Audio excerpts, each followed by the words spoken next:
Chapter 1, The Last Stand. The emergency klaxons screamed through the corridors of Elysium Prime's command center as Governor Marcus Hale gripped the communications console with white knuckles.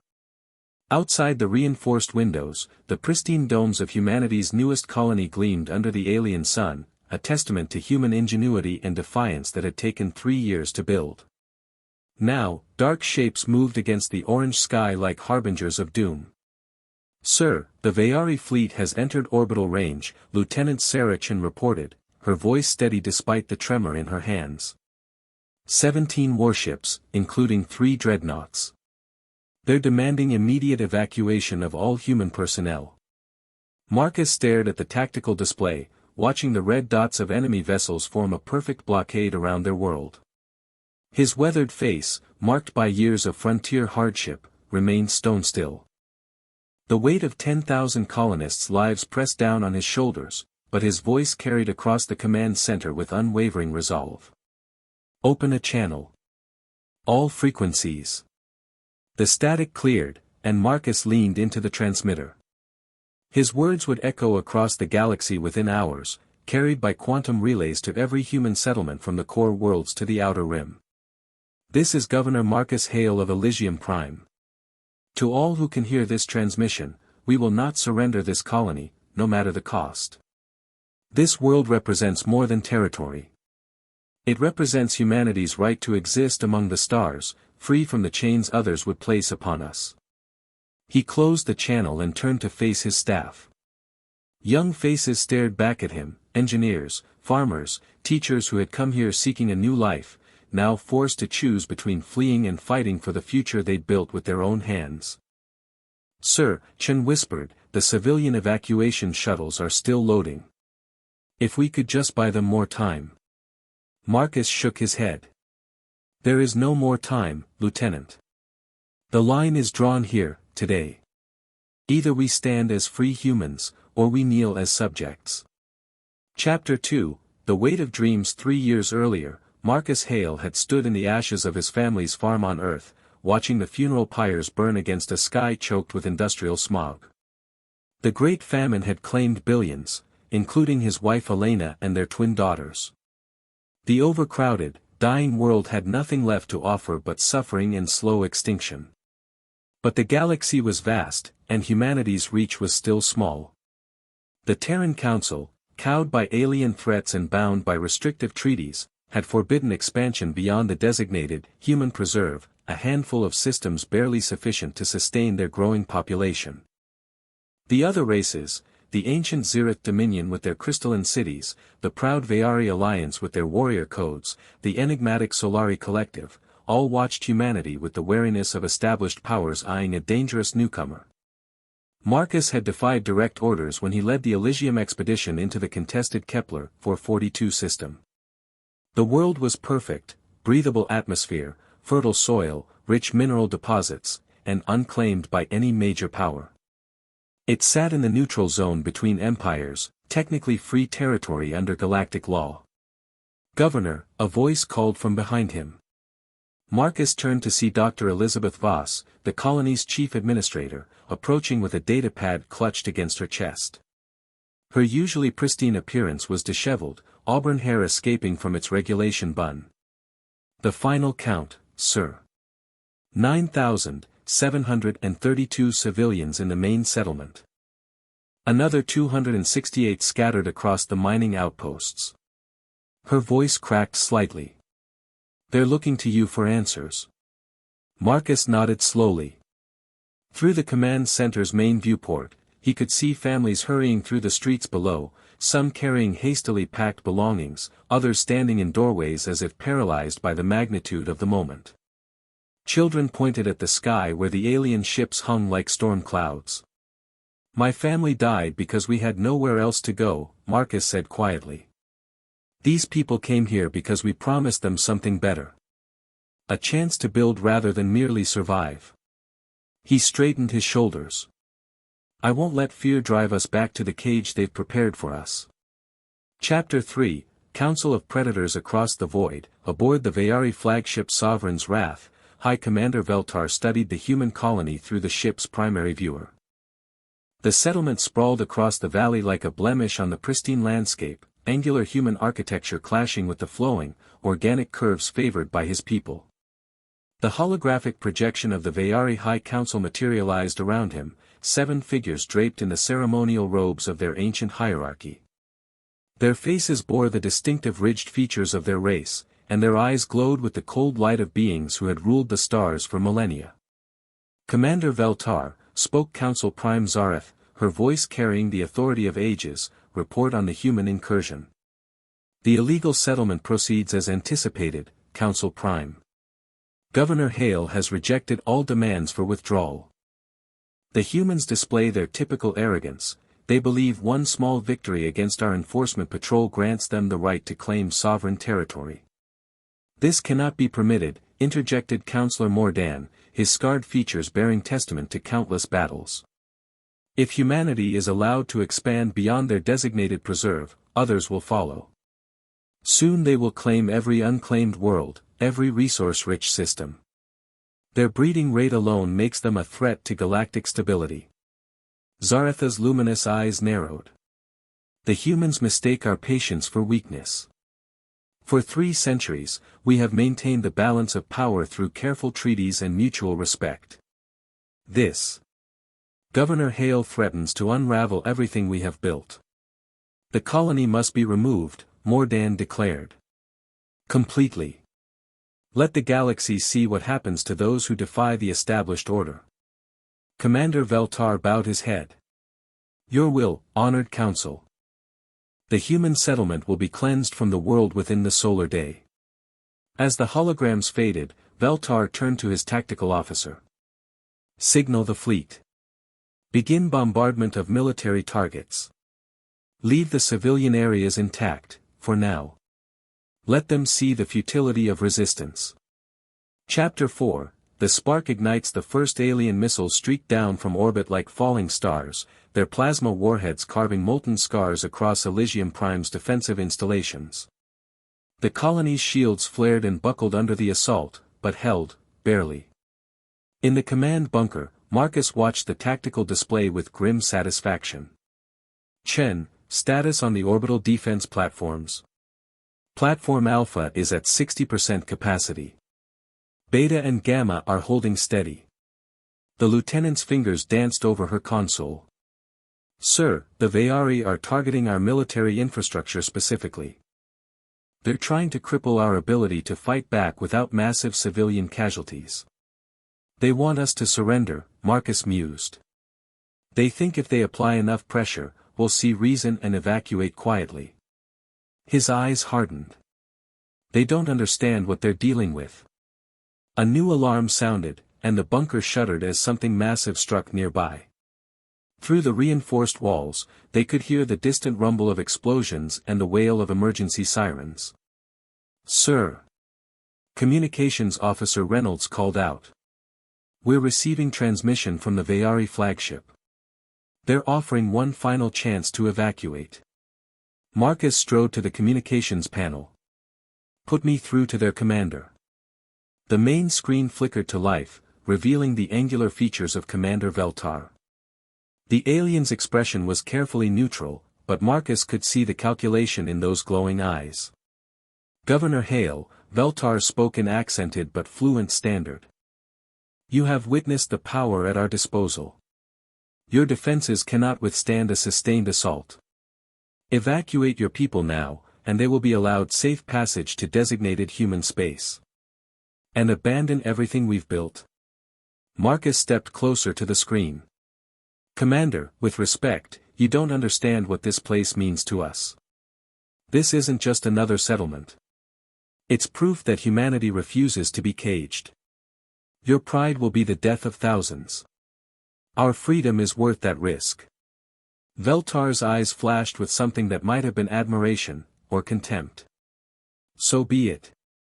You have 1 hour to reconsider. The transmission ended, leaving the command center in tense silence. Marcus turned to address his staff, but before he could speak, another alarm sounded, this one different, more urgent. Sir!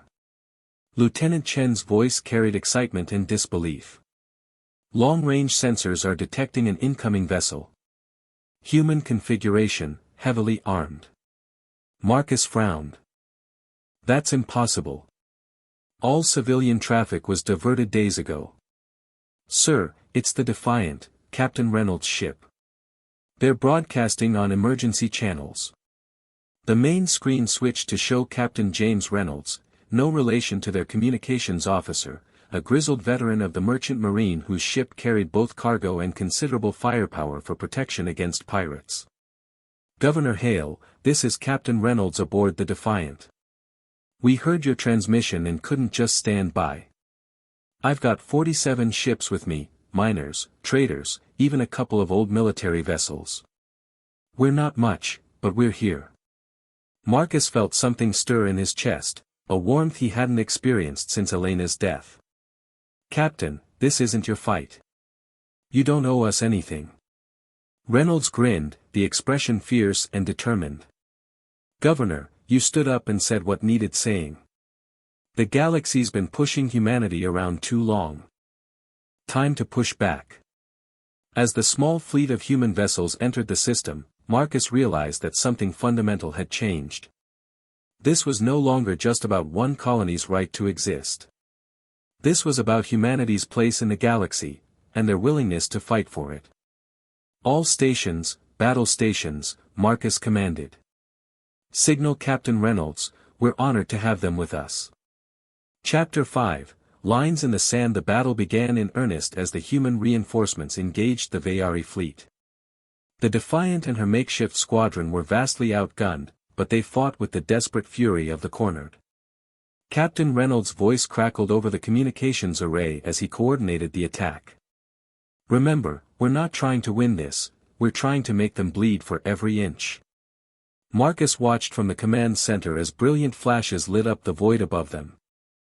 The human ships danced between the massive Vayari dreadnoughts like insects harrying giants, their smaller size and superior maneuverability allowing them to strike at vulnerable points before darting away. Platform Alpha has lock on the lead dreadnought, Chen reported. Firing. The orbital defense platform unleashed its full payload, a concentrated beam of accelerated particles that punched through the Vayari ship's shields and carved a molten channel along its hull. The massive vessel lurched, venting atmosphere and debris. For a moment, the entire battlefield seemed to pause in shock. A human weapon had wounded one of the mighty Vayari dreadnoughts. Then the aliens responded with overwhelming fury. The crippled dreadnought's escorts concentrated their fire on Platform Alpha, reducing it to expanding plasma in seconds. Two of Reynolds' ships vanished in balls of fire as the Vayari fleet reorganized and began to systematically destroy the human forces. But the damage was done. Across the galaxy, the footage would spread like wildfire, humans standing against impossible odds, proving they could hurt their oppressors. In the command bunker, Dr. Voss approached Marcus with tears in her eyes. Governor, we've lost contact with Mining Station 7. The Vayari are targeting civilian infrastructure now. Marcus closed his eyes for a moment, feeling the weight of every life lost. When he opened them again, his resolve had only hardened. Open all channels. Emergency broadcast. The communication array hummed to life, carrying his words across human space and beyond. This is Governor Marcus Hale of Elysium Prime. We are under attack by the Vayari Alliance for the crime of daring to claim an unclaimed world. They call us criminals for refusing to accept the boundaries they have drawn around humanity's future. His voice grew stronger with each word. We will not yield. We will not retreat. And we will not be silenced. To every human settlement listening, this is not just our fight. Today they come for Elysium Prime. Tomorrow they will come for you. The choice is simple, stand with us now, or kneel before them forever. Chapter 6, The Fire Spreads. The response was immediate and overwhelming. Within hours of Marcus's broadcast, reports began flooding in from across human space. On New Geneva, dock workers refused to service Vayari trade vessels. The mining colony of Kepler's Rest declared independence from the Terran Council and pledged support to Elysium Prime. Most significantly, the frontier world of New Byzantium, with its substantial military garrison, announced that its defense fleet was moving to reinforce the embattled colony. In the Terran Council chambers on Earth, chaos reigned. Emergency session after emergency session convened as representatives struggled to contain the crisis.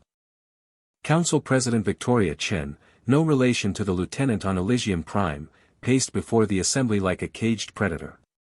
Governor Hale has made us all criminals in the eyes of the galactic community, she declared. His reckless actions threaten the peace we have maintained for 3 centuries. Peace. The voice belonged to Senator William Torres of the Outer Colonies faction. You call this peace? Humanity crammed into a handful of overcrowded systems while the galaxy's choicest worlds remained neutral territory. Governor Hale has shown us what we could be if we had the courage to reach for it. The debate raged for hours, but the tide had already turned. Across human space, the cry was the same, remember Elysium Prime. Meanwhile, in the depths of space, other powers watched with growing alarm. The Zereth Dominion's crystal spires hummed with urgent conferences as their long-lived leaders contemplated the implications of human expansion.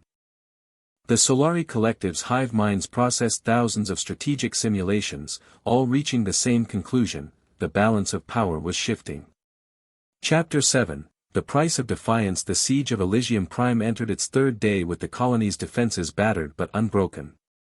The arrival of the New Byzantium defense fleet had evened the odds somewhat, but the Vayari continued to press their attack with methodical precision. Marcus stood in the ruins of what had been the colony's main hospital, now serving as a makeshift command post after the primary bunker took a direct hit. Around him, civilian volunteers worked alongside military personnel to coordinate the defense.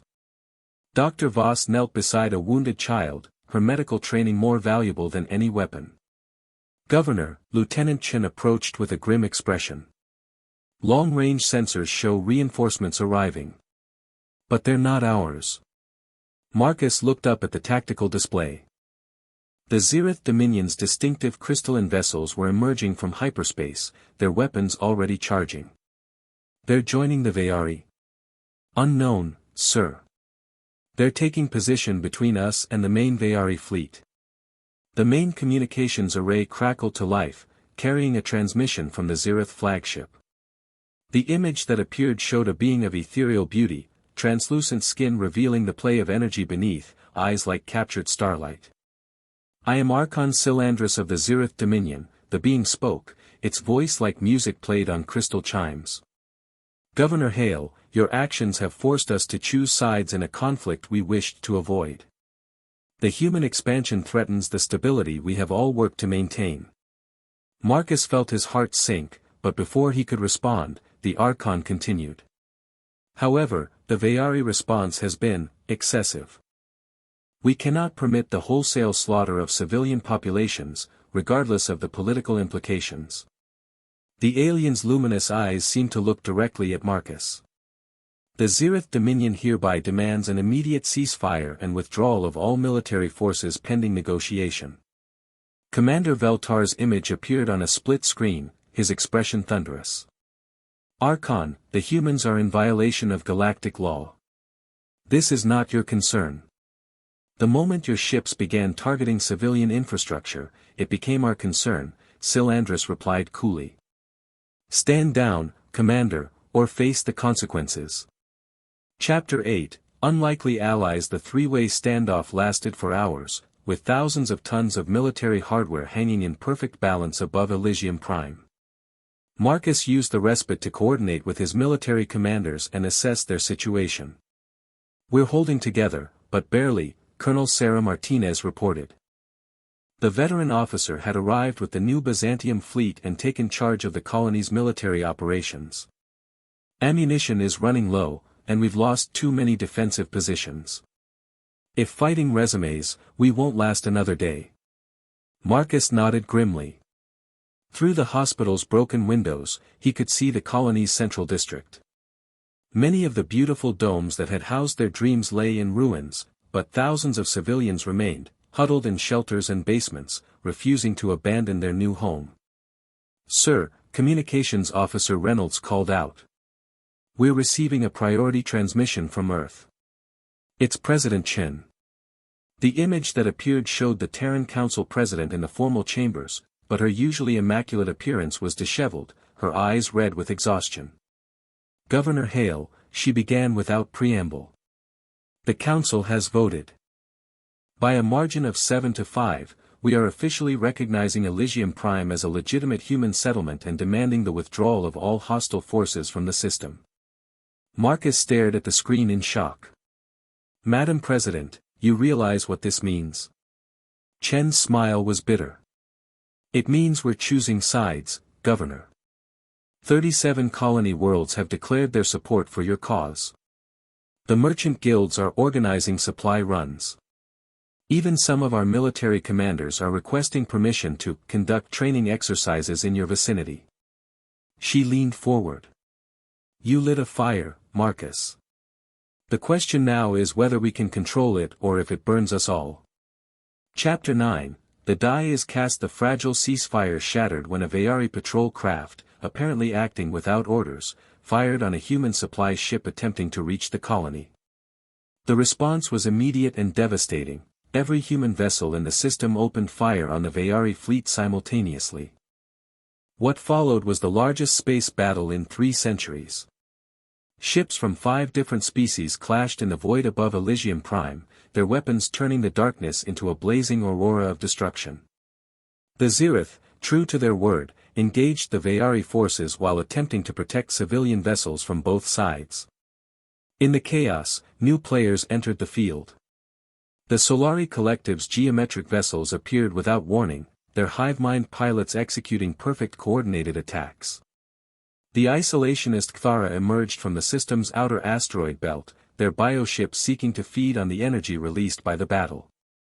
Marcus watched from the colony's emergency command center as the political map of the galaxy rewrote itself in fire and plasma. Each destroyed ship represented not just loss of life, but the end of an era of carefully maintained peace. Governor, Dr. Voss approached with a datapad, her face pale with exhaustion and something else, pride, perhaps. The casualty reports from the colony. We've lost 843 people, with twice that number wounded. But we're still here. We're still standing. Marcus nodded, feeling the weight of every name on that list. These people had followed him into the unknown, trusted him with their lives and dreams. Some had paid the ultimate price, but their sacrifice had meaning. All stations, he commanded. Begin evacuation protocols for non-essential personnel. Medical cases first, then families with children. Sir. Lieutenant Chen looked confused. Are we surrendering? No, Lieutenant. We're digging in. This battle is just the beginning. Chapter 10, The New Galaxy. 6 months later, Marcus Hale stood on the observation deck of the Elysium's Hope, the mobile command vessel that now served as his headquarters. The original colony on Elysium Prime had been evacuated and rebuilt 3 times, each iteration stronger and more defensible than the last. Through the reinforced transparasteel, he watched the construction of Fortress Prime, a massive military installation that would serve as humanity's forward base in the expanding conflict. Around it, a fleet of human warships patrolled in formation, their hulls bearing the scars of countless battles. The war that had begun with one colony's defiance now raged across a dozen systems. The careful balance of power that had maintained galactic peace for centuries lay in ruins, replaced by shifting alliances and bitter rivalries. Humanity had found allies among younger species tired of the old power's dominance, while the established empires struggled to contain what they had unleashed. Governor, Captain Reynolds, now Admiral Reynolds, approached with the day's reports.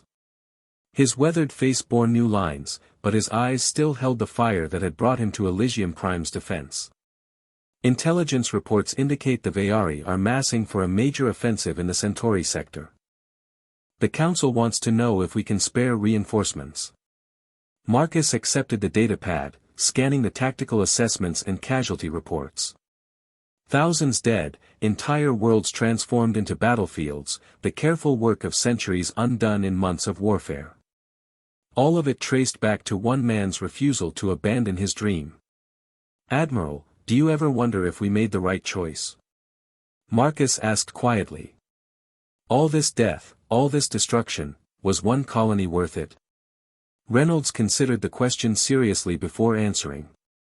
"Governor, 3 years ago humanity was slowly dying in our cage, watching our birth world choke on its own pollution while the galaxy's riches remained forever beyond our reach. Today, human ships patrol systems our grandparents never dreamed of seeing. Our colonies are expanding into territories the old powers claimed were forbidden to us." He gestured toward the viewport, where construction mechs were assembling the next section of the fortress. "Yes, we've paid a price. But we've also proven something important, that humanity won't be contained forever. That when we're pushed to the wall, we push back." Marcus nodded, feeling the truth in those words. Through the chamber's speakers, a transmission from Earth brought news of another colony declaring independence from the restrictive treaties, another world where humans dared to plant their flag in unclaimed soil. "Signal the fleet," Marcus commanded. "We hold this system, whatever the cost. And begin preparations for the next phase of expansion." As he spoke, his reflection in the viewport showed a man transformed by circumstances, no longer the simple colonial governor who had defied evacuation orders, but the architect of humanity's violent birth as a galactic power. History would remember him as many things: visionary, warmonger, liberator, destroyer. But above all, they would remember him as the man who lit the fire that set the galaxy ablaze. Outside, the stars burned with the light of 1,000 battles, and somewhere in that vast darkness, the future of civilization hung in the balance. The war that began with one colony's stand had become something far greater, and far more terrible, than anyone could have imagined. Yet as Marcus watched another transport arrive with refugees seeking the safety of human-controlled space, he knew that whatever the ultimate cost, humanity would never again accept the boundaries others drew around their destiny. The galaxy was vast, and they would claim their place among the stars, or die in the attempt. The transmission ended, and Marcus turned away from the viewport. There were plans to make, strategies to develop, and a war to win.